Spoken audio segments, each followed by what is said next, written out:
আসসালামু আলাইকুম।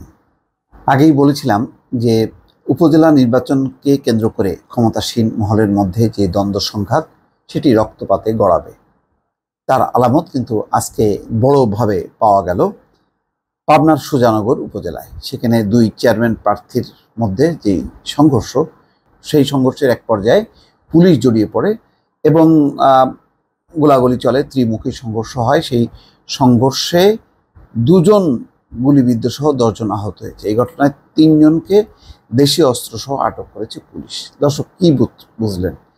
এটি কিন্তু যারা সংঘাতে লিপ্ত হয়েছে তারা একই দলের, আর সেই দলটি হচ্ছে ক্ষমতাসীন আওয়ামী লীগ। খবরে বলা হচ্ছে বৃহস্পতিবার সন্ধ্যায় উপজেলার ভায়না ইউনিয়নের কালীর মোড় এলাকায় এই ঘটনা ঘটে। গুলিবিদ্ধ হয়েছেন ভায়না ইউনিয়নের রশিদ প্রামাণিকের ছেলে বাদশা প্রামাণিক ও শেকেল শেখের ছেলে মতিন শেখ। পুলিশ ও নেতাকর্মীরা জানান, সন্ধ্যার দিকে ভায়নার কালীর মোড় এলাকায় উপজেলা আওয়ামী লীগের সাধারণ সম্পাদক ও চেয়ারম্যান প্রার্থী শাহিনুজ্জামান শাহিনের সমর্থকরা দাঁড়িয়েছিলেন।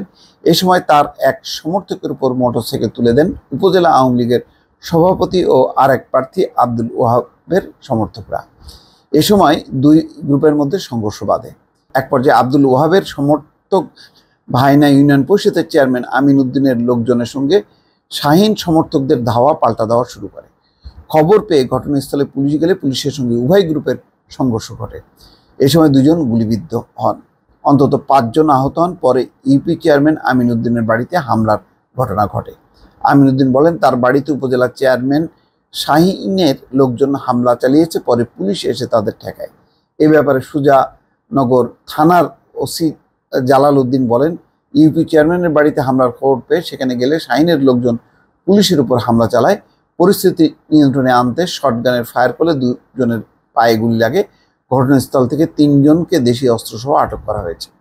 হামলার জন্য আমিন চেয়ারম্যানকে দায়ী করেছেন চেয়ারম্যান প্রার্থী শাহিন। তিনি বলেন, ভোট নিয়ে কথা কাটাকাটির এক পর্যায়ে প্রার্থী ইউপি চেয়ারম্যান আমিনের নেতৃত্বে তার সমর্থককে বেধড়ক মারধর করা, এই নিয়ে উত্তেজনা বাড়ে। তার মানে বুঝতে পারছেন, সবই কিন্তু নিজেরা এই যে আমি ডামি করতে করতে এখন কিন্তু আর শান্তিপূর্ণভাবে যেই নির্বাচন হবার কথা, যে অনেকেই দাঁড়াবে, স্বতঃস্ফূর্তভাবে নির্বাচন হবে, ভোটাররা অংশ নেবে, কিন্তু এখন দেখা যাচ্ছে এটি সংঘাতের সূত্রপাত হলো। এখনও কিন্তু নির্বাচন অর্থাৎ ভোট শুরু হয়নি, কিন্তু নির্বাচনের ডামাডোল ছড়িয়ে পড়েছে বিভিন্ন জায়গায়। ইতিমধ্যে 3য় ধাপেও মন্ত্রী এমপিদের 25 জন প্রার্থী আছে, প্রথম ধাপে আছে, দ্বিতীয় ধাপে আছে।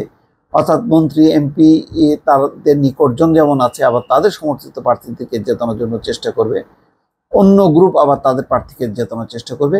একটা সংঘাতময় পরিস্থিতি, একটি শঙ্কা, সেটি এখন প্রশাসন কিভাবে সামাল দেবে, এটা এখন বড় প্রশ্ন। দর্শক, ভালো থাকবেন। আল্লাহ হাফেজ।